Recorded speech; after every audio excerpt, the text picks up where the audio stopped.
We can't believe what we're seeing in the waters around Crimea right now. Russian shadow fleet ships that don't exist are being struck like crazy. Over and over, Ukraine strikes. This is a savage campaign of ship sinking that goes down as the largest drone strike in naval history. Russian supply ships and fuel tankers are simply disappearing, lost to fire and smoke. And the best of it is that Putin is powerless to stop any of it, as Ukraine storms closer to liberating Crimea by the day. How do we know Putin can do nothing? Well, Ukraine's results prove it. We've seen a week of destruction that shows us that something massive has changed in Ukraine's naval strategy. We start on July 7th. That's when the news broke that Ukraine had pulled off a strike that achieved industrial-scale results. Spoiler alert, this ended up being the smallest of the 5 days of strikes. 8 of Russia's fuel tankers in the Sea of Azov were hit by Ukrainian drones, alongside a ferry being used to ship supplies to Crimea and a dry cargo ship with the same job. The Shadow Fleet is leaving the area, the commander of Ukraine's unmanned systems forces, Robert Brovdy, blared on Telegram, adding, "The battle for fuel for Crimea in the Sea of Azov continues." That's a hint about why Ukraine is doing this. Isolation of the Crimean peninsula is the goal. With the overland routes cut off, Ukraine now focuses on shipping. If this were an isolated strike, it would still be massive for Ukraine. Not only would it have exacerbated a fuel crisis in Crimea that has spread so deep that even Russian soldiers are being told that they are now only allowed to start their vehicles if they are going on a combat mission, but this strike sent a message. Ukraine's drones can both reach the Sea of Azov and conduct strikes right by the Kerch Bridge that is the only route out of Crimea for hundreds of thousands of Russian occupiers. But Ukraine had more up its sleeve. So much more. Like a magician, Ukraine has been making Russian Shadow Fleet ships disappear all over the Sea of Azov. July 8th brought with it a new report. This time it was 9 tankers struck in the Sea of Azov, Brovdy reported, giving Ukraine a running total of 17 tankers down in 2 days. Ready to see the next Shadow Showdown? Brovdy asked in a mocking Telegram post to mark the day of strikes. Ready? Putin already sees it. He's being forced to watch as fuel tankers burn and his Crimean air defenses seem utterly incapable of doing anything about it. Ukraine has a strategy of weakening Russia's logistics throughout the Crimean region, and it's fast becoming apparent that drone strikes against fuel trucks were just the start. Now tankers are in the mix. Russia might have been hoping for a day off at this point. If it was, Ukraine wasn't about to deliver any respite. On July 9th, the new voice of Ukraine reported that Ukraine unleashed another overnight attack, with the targets this time being 12 of Russia's Shadow Fleet oil tankers, along with a dry cargo ship and a tugboat. Frankly, we're losing count at this point. And just to add to Russia's oil woes, Ukraine also used this night to attack the Yug-Rusi oil terminal in Bataisk, which is in Russia's Rostov Oblast. The terminal is part of Russia's fuel export supply chain, and it also provides fuel to Russian occupiers operating in the southern direction in Ukraine. So Ukraine isn't just striking the Shadow Fleet ships, it's taking out the source of Russia's fuel. Still, there were far more ships to come. July 10th brought with it another series of strikes that have utterly ruined Shadow Fleet ships that are technically not supposed to exist. July 10th saw another escalation, as Ukraine's drones struck 13 Shadow Fleet ships. As a little bonus, those drones also headed into the Crimean mainland, where they disabled 5 electrical substations that Russia needs to keep power flowing through the peninsula. Every substation that goes down forces blackouts and diversions. But the headline here is the ships. 10 oil tankers, a ferry, a bulk carrier, and a marine tugboat were struck by Ukraine's drones. By this point, it had become clear that Ukraine has planned a coordinated assault that is multi-layered and brilliant. The Sea of Azov has become a death zone for any ship that dares sail it.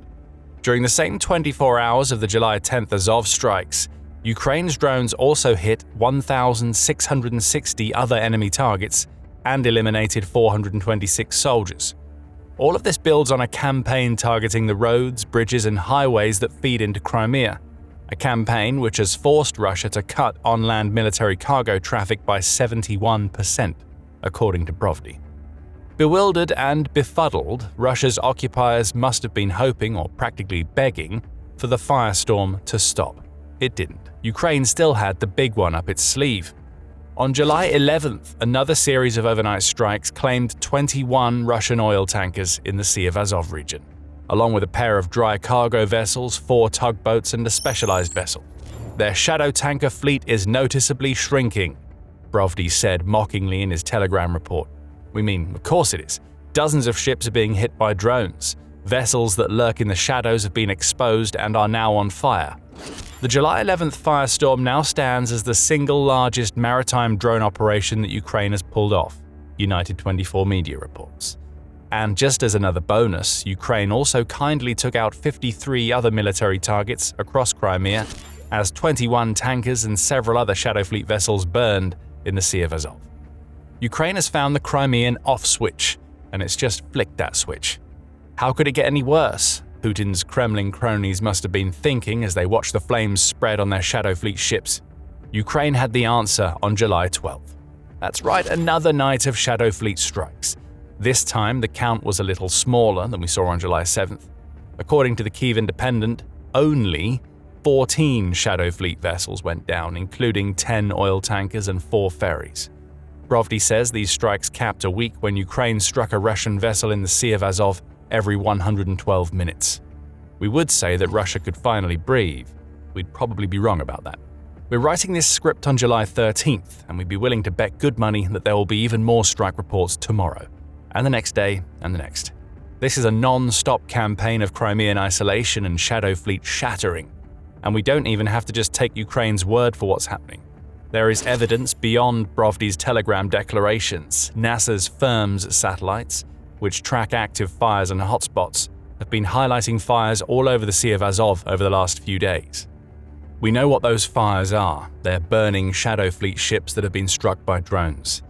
The world makes a big deal about Iran closing off the Strait of Hormuz, and rightfully so, but what we've seen this July is Ukraine unleashing drone strikes that go far beyond anything that Iran has been able to pull off. The Kerch Strait has become a no-go zone for Russian shipping.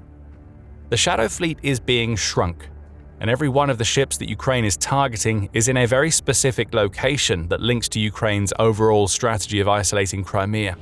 The Sea of Azov is connected to the Black Sea via the Kerch Strait, over which the bridge that we mentioned earlier is located.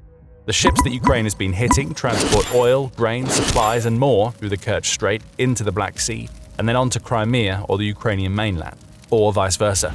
Ships move through the Sea of Azov to get into international waters too. What Ukraine is essentially doing here is creating a blockade, similar to the one that we see in the Strait of Hormuz, only it's far more explosive. And that blockade is having an impact. Russia has been forced into making a move that it never wanted to make. But before we reveal what that move is, this is a reminder that you are watching The Military Show. There's a lot more where this comes from, so make sure you hit subscribe if you're getting value from our channel. So, the big move. Russia has been forced to stop shipping through the Don-Azov Channel, which links the Don River through the Sea of Azov. That's bad for Russia. The country is one of the largest exporters of grain in the world, and a quarter of what it sells flows through this very channel. Russia's FSB has announced that no requests for passage through the Kerch Strait would be accepted from 1810 local time on July 10th. There is no indication of when this halt to shipping will be lifted. If we had to guess, it'll probably be when Ukraine's drones aren't tearing through Shadow Fleet ships in the Sea of Azov. There doesn't seem to be much chance of that happening anytime soon. More Shadow Fleet ships are going to burn. There are 3 things that Ukraine's Sea of Azov campaign tells us, and none of them are good for Russia as it stands by helplessly while more and more of its Shadow Fleet ships are damaged and sunk. The first is what we just mentioned. Russia seems incapable of doing anything about what Ukraine is doing. It's become abundantly clear that Ukraine isn't conducting isolated strikes against the Shadow Fleet. This is a coordinated and multi-day campaign that seems designed to wipe the Shadow Fleet out of the Sea of Azov altogether. Ukraine's drones are coming from multiple directions, which indicates that Ukraine has achieved air superiority over the Sea of Azov. It's also clear that Russia isn't using military ships to escort its Shadow Fleet ships through this waterway. Those ships might have contained the air defenses needed to shoot Ukraine's drones down, but they clearly aren't there. That probably has something to do with Ukraine having already destroyed at least a third of the Black Sea fleet that might have been able to offer protection, showing us yet another layer to Ukraine's strategy. First, the warships. then the Shadow Fleet tankers. And to cap it all off, it also seems like Russia has no early warning aircraft operating over the Sea of Azov or the Kerch Strait. There has been no indication that Russia is engaging Ukraine's drones in any meaningful way, which would suggest a lack of the early warning systems that would let whatever air defenses Russia has in the coastal regions around the Sea of Azov know that a drone attack is coming. Russia is completely incapable of stopping Ukraine from doing what it's doing. A week's worth of daily strikes proves that. Russia's naval weakness in the waters that surround Crimea has been exposed here. But as much as that fact will have Putin and his people panicking, there's the second aspect to all of this that showcases a complete transformation in how Ukraine is approaching its naval campaign against Russia. Something has changed. A campaign that once focused on warships has evolved. For anybody who's been paying attention, this is a natural progression that Russia should have seen coming. We already mentioned Ukraine's massive success rate against the Black Sea Fleet. The warships that Ukraine has already taken out of commission can't be replaced. Turkey has made sure of that. It has blocked warship traffic through both the Bosporus and Dardanelles Straits, which both feed into the Black Sea and Turkey controls under the Montreux Convention.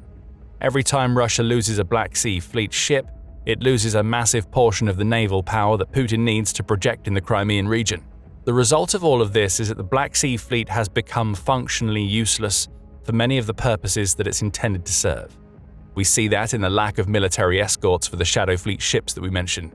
On June 26th, UA.News reported that the fleet isn't just failing to escort ships, it has essentially disappeared from radar altogether. By the time of the report, none of Russia's warships had been detected in the Black Sea or the Sea of Azov. That isn't because Russia hasn't come up with some miraculous new camouflage that hides those ships from radars. It's due to the ships simply not being there. Russia is too scared to use its warships in the very seas that those warships are supposed to dominate, because it knows that Ukraine's drones and missiles are always waiting to strike. Ukraine's President Volodymyr Zelensky knows how badly Russia has failed. Russia has lost the Black Sea, Zelensky declared on July 5th. Uncoincidentally, it was right around this time that Ukraine's drones started to attack the Shadow Fleet vessels that we're seeing getting struck in their dozens in the Sea of Azov. Ukraine's campaign in the waters around Crimea has evolved. With the Black Sea Fleet no longer a factor, Ukraine is free to focus its drones on Shadow Fleet vessels that are unguarded. That evolution may also be a response to something that Russia had been trying to pull in the Sea of Azov just ahead of Ukraine's attacks. The Kyiv Post reports that starboard maritime intelligence data indicated a 55% decline in vessels using the active automatic identification system in the Sea of Azov between June 30th and July 11th. That system allows for the identification of ships by all parties, and Shadow Fleet vessels turn it off to ensure that they can't be tracked. In short, Russia was making the Sea of Azov a haven for its Shadow Fleet. Ukraine has put a stop to that. And in doing so, it's shown us the third thing that Ukraine's Sea of Azov campaign tells us. The campaign to isolate Crimea has been escalated, as a new phase of cutting off Russian supply routes has been started. We've seen this isolation strategy in action for a few months now. It started with the roads, bridges, and vehicles that Russia relied on to transport fuel and supplies into Crimea via land. The R280 highway, which links Russia, occupied southern Ukraine, and Crimea, became a target as early as April, as Ukraine's mid-strike drones made their mark in the form of leaving hundreds of burned husks of supply vehicles all over the road. Since then, Ukraine has carried out multiple strikes against bridges in the occupied territories that feed into the overland routes Russia relies on to keep Crimea stocked with fuel and supplies. The result has been a massive fuel shortage that racks the peninsula and forces people to queue for hours just to get a small portion of rationed fuel. There are also strikes inside Crimea, such as the attacks on power substations that we mentioned earlier. The goal is to make life in Crimea hell for Russia's occupiers without resorting to the war crime of attacking those occupiers directly. Ukraine wants those occupiers to run, to evacuate Crimea by the Kerch Bridge that Ukraine purposefully leaves standing, as this exodus will be a huge blow to Putin's claims that he is Russia's great protector. Ukraine's on-land strikes had already caused a fuel shortage on the peninsula. Now Ukraine is attacking Shadow Fleet fuel and oil tankers that would have been sailing into Crimea in an attempt to alleviate that crisis. Bear in mind that all of this is happening as Ukraine maintains its campaign of attacking Russian oil refining. which RBC Ukraine says shut down as much as 40% of Russia's refining capacity, which feeds into a fuel crisis that has expanded across the Russian mainland and currently affects about 50 million people. There is no overstating how humiliating this is for Putin. He has positioned Crimea as the Russian Riviera, the go-to destination for tourists all over Russia, and a symbol of the power that Russia supposedly holds over Ukraine. But that Riviera has become a battlefield. Any tourist who dares head into Crimea will encounter fuel shortages, deal with constant power cuts, and may even be able to look out from the coast and see the burning ships in the Sea of Azov. They'll hear the non-stop blare of air raid sirens and will be frightened by the explosions in the night as yet more Ukrainian drones touch down on the peninsula that Putin can no longer defend. This is a classic blockade, conducted in a brand new way. Ukraine doesn't need warships in the waters or checkpoints on land to stop Russian logistics from serving Crimea. It just needs drones, hundreds of them, attacking everything that keeps Crimea alive. And with this brilliant strategy, Ukraine has made the impossible possible. The liberation of Crimea, which nobody could have ever anticipated happening back in 2014 when Russia illegally annexed the peninsula, is now underway. Now, Russia faces some critical months ahead. As Crimea is being isolated, preparations are being made in Ukraine's south, especially for the occupied regions of Kherson and Zaporizhia, UNN reports. Ukraine needs to liberate those regions if it's to pull off any large-scale amphibious operation to retake Crimea. The isolation strategy feeds into this. Right now, there are 125,000 troops in Russia's southern military grouping. They all need fuel, ammo, and equipment, and the logistical routes Ukraine is striking are what provides those essentials. These 125,000 soldiers are being cut off just like the Crimean occupiers. Slowly but surely, every domino is falling, and when Ukraine has completed its work, the conditions will be perfect for the Crimean liberation that nobody saw coming. Dozens of Shadow Fleet ships burning in the Sea of Azov aren't the end game. It's another step in a brilliant campaign that Putin is powerless to stop. But as that campaign continues, there are 1.5 million Russian occupiers in Crimea who are experiencing the most profound regret possible. They never should have moved to the peninsula. Ukraine just showed them why, and it's been showing them for months. About a month before the shattering of the Shadow Fleet in the Sea of Azov, Ukraine also destroyed the single most important bridge in Russia's Crimean supply network. You can find out all about what happened by watching our video.